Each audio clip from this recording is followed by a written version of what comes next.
happiest women in the world. Oh my God. So next we're heading up this way.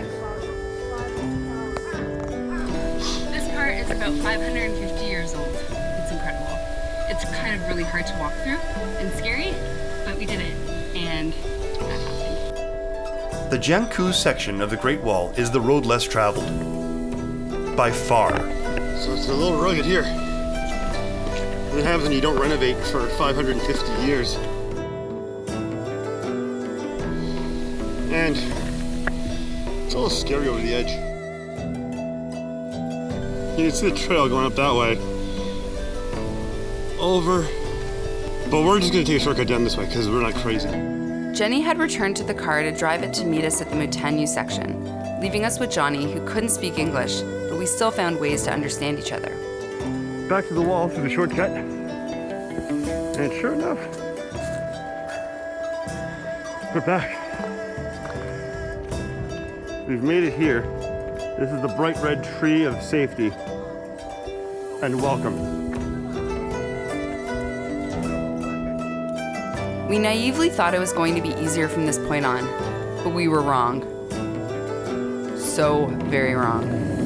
And you can see in the haze, the wall just keeps on going. And going. I don't know if you can even make that out over there.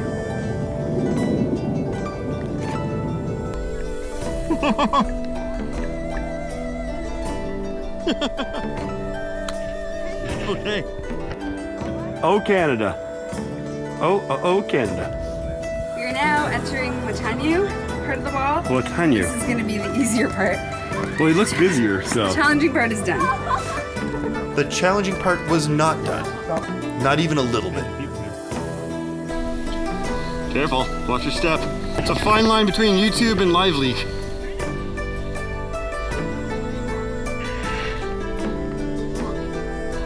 The entire hike was almost 20 kilometers, which would have been a challenge even if the course was flat.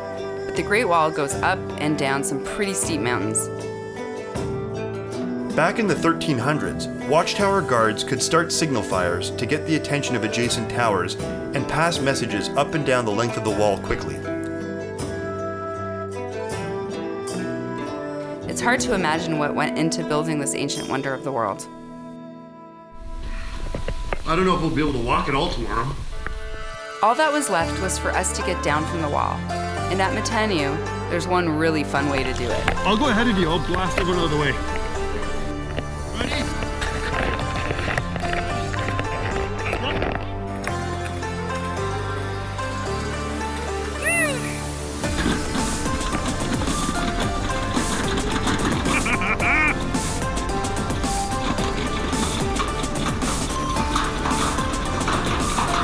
Like dudes all over the place watching you go down, which is good for safety. No.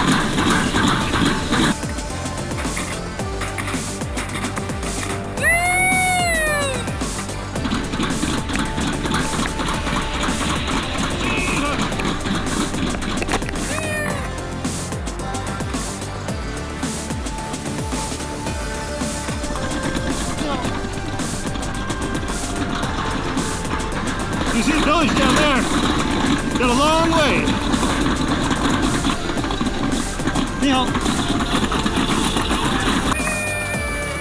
You could take the chairlift down. Or you can ride down on a metal death sled with nothing but a simple handbrake to control your descent.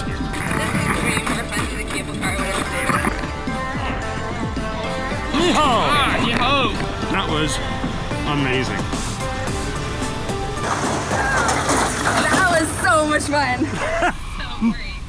I loved it. I wish I could do that again without going all the way to the top. After working up the biggest appetite ever, we met up with Jenny, who had driven the car for 2 hours to pick us up for a bite at a local restaurant. So after a long day, we're now eating in a traditional Chinese restaurant. Potatoes, pork? Yeah, I could go for that. And this fish is from the local reservoir of Huairou district. A lot of visitors from Beijing and abroad are coming here to taste this fish. dim sum. Amazing. Whatever we had was amazing. 是死面，是翻面的，就是 Carrots and other things. The drive home was like a dream. We were coming down off of an adrenaline rush and played each other our favorite songs of the day. Despite our language barrier, Johnny told us he wanted to play us a song that reminded him of us. We ended up having our first dance at our wedding to that song the very next year. Best day ever. It was.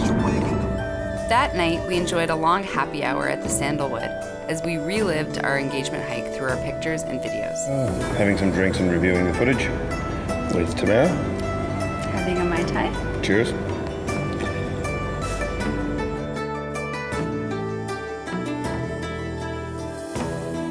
We're gonna go pick up our bags and head to the airport. I can't believe I'm about to say this, but I'm kind of happy to be going home.